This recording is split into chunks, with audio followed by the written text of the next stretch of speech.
eri paikassa, mutta mun huppa suussa ja purkkaa ei vasta millään. No, mutta tässä videossa mä kerron lyhenteitä eri sanoja.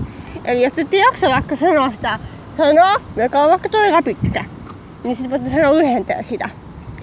MP on mielipide, eli jos et halua sanoa mielipide, sä voitte sanoa MP ja sit keskityt vaan siihen, että sun mielipiteet on vaikka MP, mikä sun mielipide on jostain. Sitten presidentin lyhenne on pressa.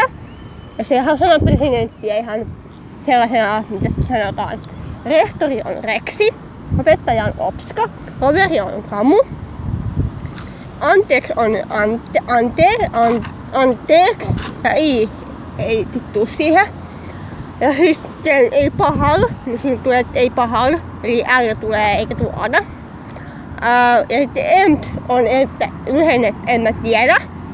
Eli jos sanot kaverille, jos kaveri kysyy sulta hautsa, tulla tänään mulle sit sanot ent, niin sit sanot, että sä et tiedä.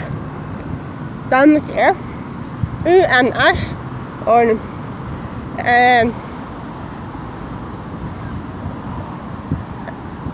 voiko se muun muassa, mä en ihan varma. Esimittää, niin kun ei mitään lyhenne on ei mitään haittaa, eli ei mitään haittaa. Sitten lyhenteet on vielä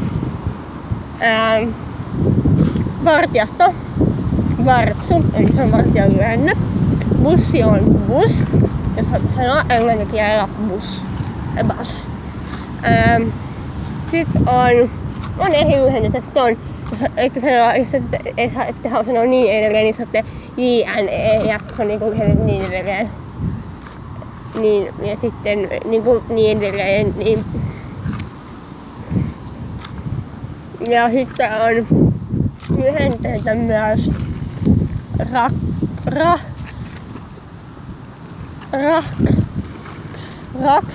on lyhenne rakas. Viha lyhenne on viha tai pelkkä viha. Sitten iloinen on ilo. Voit sanoa vaan, että mä oon ilo.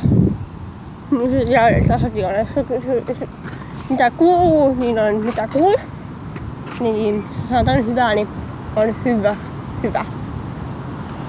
Ei tätä sanoa hyvää. Sano vasta hyvää kuuluu. Eli kuuluu. Ja jos haluatte sanoa äidinkielellä, niin sitten pitää miettiä, mikä lyhenteitä on. Tässä oli lyhenteitä sanoja, joita voi käyttää, jos ei halua käyttää niitä pitkiä sanoja.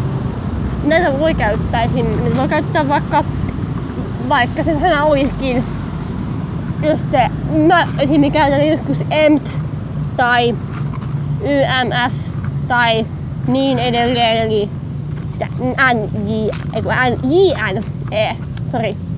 Siis mä käytän kmonisanoja.